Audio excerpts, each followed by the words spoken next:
This video is a deep dive into the classroom assessment technique called quality circles.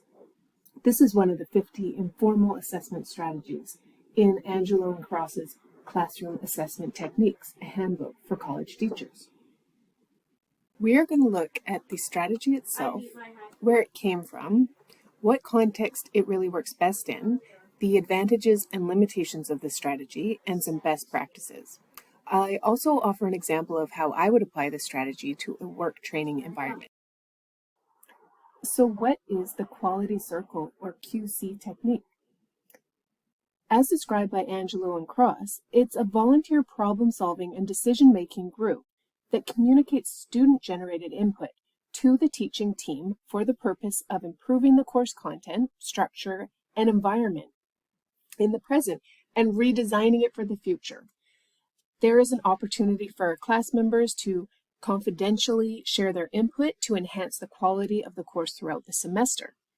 The focus is on involving groups of students in structured and ongoing assessment of course materials, activities, and assignments. So what does it look like? What's the process? Essentially, a group of approximately 3 to 7 students volunteer to be in the quality circle, or QC. They'll collect feedback from their classmates in various ways and meet with the instructor on a regular basis to present the feedback. So one example is a problem pool created through a questionnaire over a 6-month course.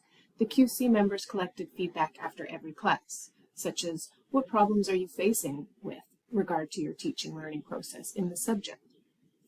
Sometimes the meetings can be facilitated by providing the syllabus from the past 2 weeks and reviewing which topics and readings worked and which didn't, and why.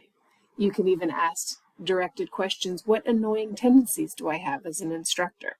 That's constructive criticism that you would never get at an end-of-term assessment. Quality circles were created to assess the effectiveness of the learning experience and to evaluate student satisfaction level during the process of learning. Unlike the end-of-course student evaluation, like a one-way feedback, the quality circle feedback is interactive, goes back and forth between students and instructors, and it can be responded to and acted upon immediately. So what are the origins of this technique? It began as a participatory management technique emerging from post-war Japan in the booming manufacturing industry. It was all about quality control, by creating volunteer groups of employees to problem solve.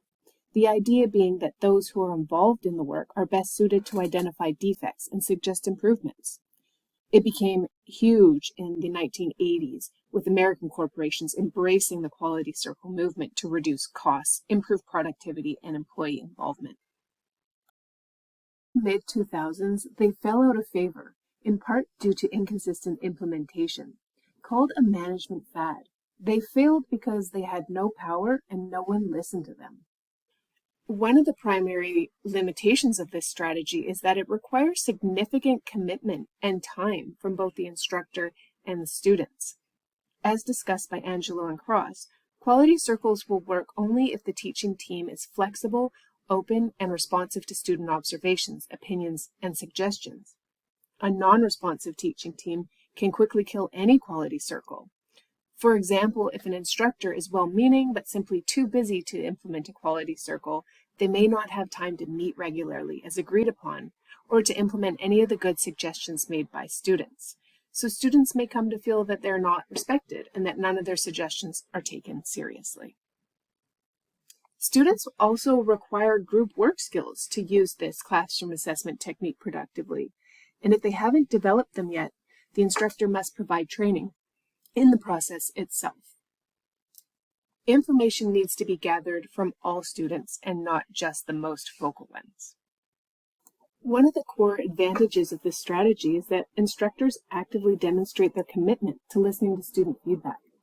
It can motivate members and students in the course as they know their feedback is being actively examined. It makes communication much more efficient with the use of liaisons. And it creates a student-centered environment valuing fairness, empowerment, and improvement of problem-solving skills. Implementation of feedback can improve the quality of the course and delivery. It also helps participants appreciate classroom management more. In what context would this strategy work best? Activating students in large enrollment courses. Also, a longer-term course is best suited for ongoing feedback circles. It could be adapted to fit shorter courses, but would probably be a singular event, which misses out on some of the opportunities of iterative process. Students can be hesitant in giving feedback directly to faculty during the course, and the QC makes it more comfortable to express their views to their peers. Best practices really center around commitment, both the time and seeing the process through, and also a transparent process in implementing suggestions from the quality circle. It should be staffed by volunteers, but they should have some kind of reward, such as a credit, meals, something to indicate the value of their work. Any issues or problems should be chosen by the circle to address. It should not be managed by the instructor. It can be facilitated, but managed by the quality circle itself. Once the summary is made that highlights each meeting, it should be presented to the class orally or submitted online for students to keep track of. I work outside of a classroom doing field training or other skills-based training, as the process to proficiency is a long one, over a year, and everyone has a different learning style and speed. This will be a very valuable way to collect data and feedback. I would bring the feedback to my training group with department leaders to assist with improving the training program that we've been refining over the past couple of years. And then I would make sure to report back to the trainees on the suggestions and the adjustments that we would make as we implement them.